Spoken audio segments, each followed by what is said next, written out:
хочу поздравить с такой большой датой, 10 лет. Нашей партии всего 5 лет. Но тем не менее я вижу, как меняется программа. Сегодня я это еще раз отметил.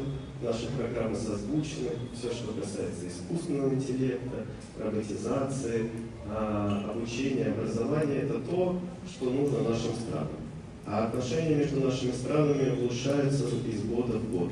Такую динамику придают наши президенты наших стран, парламенты наших стран. Мы стараемся также поддерживать эту динамику. Ну а мы на уровне партии обмениваться опытом. Опыт большой есть в Абхазии, есть опыт большой в России.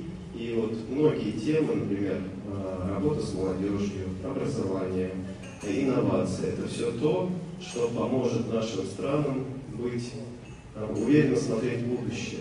И поэтому позвольте поздравить всех вас еще раз с десятилетием партии, пожелать политического долголетия, всем гражданам успехов и благополучия. Спасибо за большое приглашение.